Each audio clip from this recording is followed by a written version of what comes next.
झुककर प्रणाम किया और कहा कि हे गणेश जी महाराज, मैं आपके दर्शन तो नहीं कर सकती, लेकिन मैं आपकी आवाज सुनकर ही बहुत ही प्रसन्न हूँ। पहली बात हुआ दान मांगने की, तो मुझे तो मांगना ही नहीं आता कि कैसे और क्या मांगूं। तब गणेश जी ने कहा कि अपने बेटे को आ जाना, मैं फिर आऊंगा। यह कहकर गणेश जी भगवान वहाँ से अंतर्ध्यान हो गई। बुढ़िया अपने घर आई और अपने बेटे से कहा कि बेटा, आज गणेश जी प्रकट होकर बोले थे कि मैं तुम्हारी पूजा से बहुत ही प्रसन्न हूँ। तू कोई वरदान मांगना चाहती है तो मांग ले, तो बता मैं क्या मांगू। तो अपनी माँ की बात सुनकर उसके बेटे ने कहा कि माँ, तू खूब सारा धन मांग। बेटे की बात सुनकर बुढ़िया अपनी बहू के पास गई और पूछा कि बहू, आज गणेश जी भगवान ने मुझसे वरदान मांगने को कहा है, तू ही बता कि मैं क्या मांगू। तो अपनी सास की बात सुनकर बहू ने कहा कि सासू माँ, आप नाती मांग लो। तो बेटे बहू की बात सुनकर बुढ़िया ने सोचा कि ये तो सारे अपने अपने मतलब की बात कर रहे हैं। यह सोचकर उसने अपनी पड़ोसी सहेलियों से पूछा, तो उन्होंने कहा कि बुढ़िया, तू तो थोड़े दिन जिएगी, तू क्यों तो धन मांगे और क्यों नाती मांगे। तू अपनी आंखों की रोशनी मांग ले, जिससे तेरी बची हुई जिंदगी आराम से कट जाए। इस तरह बुढ़िया ने सभी से पूछ लिया, लेकिन बुढ़िया के मन को तसल्ली नहीं हुई।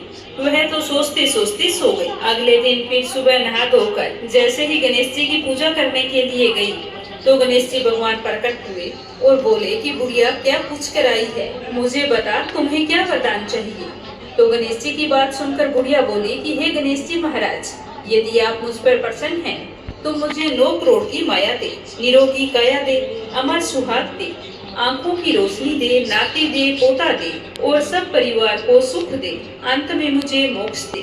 तो यह सुनकर गणेश जी बोले कि बुढ़िया, तू तो कह रही थी कि मैं तो भोली भाली हूँ, मुझे तो कुछ मांगना ही नहीं आता। तूने तो आज मुझे ठग लिया है। फिर भी जो तूने मांगा है वचन के अनुसार तुझे सब कुछ मिलेगा। तो गणेश जी के इतना कहते ही बुढ़िया की रोशनी लौट आई।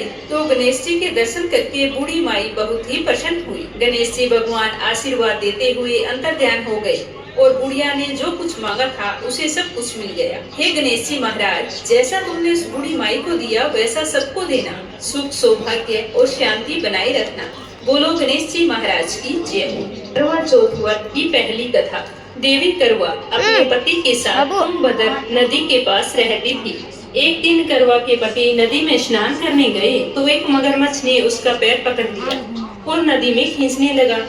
मृत्यु को करीब देखकर करवा के पति करवा को जोर जोर से पुकारने लगे। अपने पति की इस तरह से चीख पुकार सुनकर करवा भागकर नदी के पास गई तो देखती है कि एक मगरमच्छ उसके पति को मृत्यु के मुंह में ले जा रहा था। तो यह देखकर करवा बुरी तरह से डर जाती है।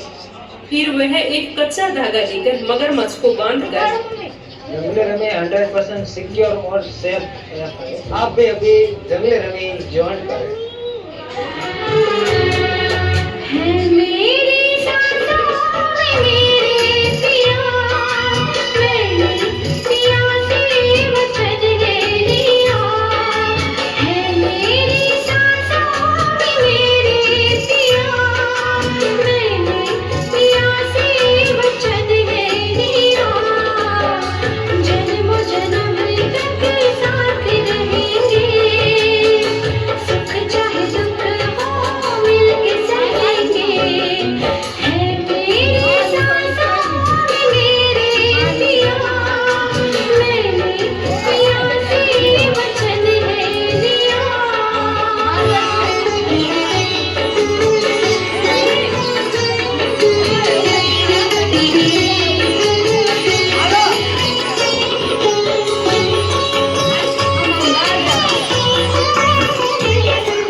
તમે મારા માથે મેળવી દો સહી તરે મને તમે કહેલો હા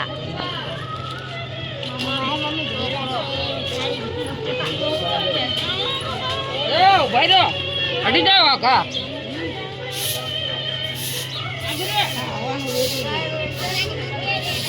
ગાડી તો બંધ કરજો શિવાને એટલે મેલા બધાને ખાલી દો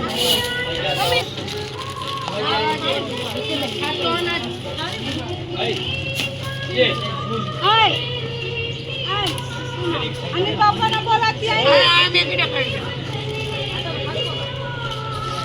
દીવો ઓલામાં મૂકી દે અરે આ જીપ્યો છે કોઈના પાસે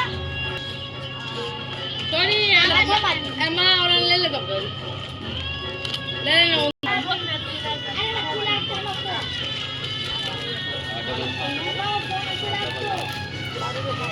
આખી વિડિયો બનાવી નાખી છે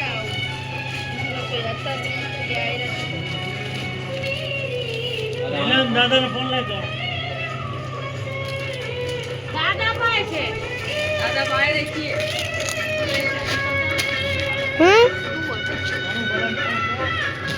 હટી જા વીરુ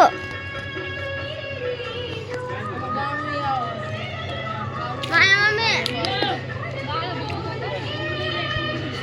હાથ ફાડી દેવાનો કુકડી ને અપાય છોકરી હટી જા અપાય મારાને તો સમાચાર દઈને આવે ઓય અરે લેટ લપેટામાં લે જા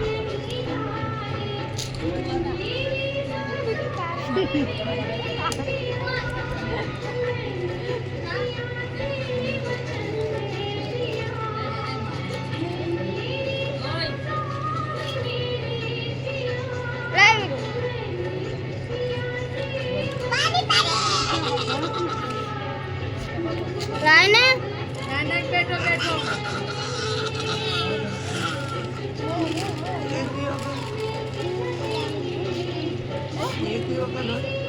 હા હાથમાં કર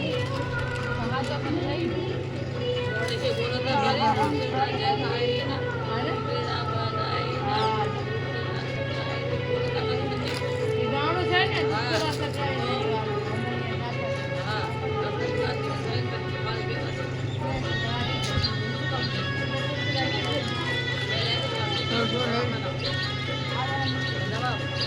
આયા ને બાપા આવ્યા આઈ રહેશે ક્યાં કે છે? આવશું શું કરો છો વાતું કરી રહેશે કઈ વાતું નથી કરી એમ કે પાણી પીરાવું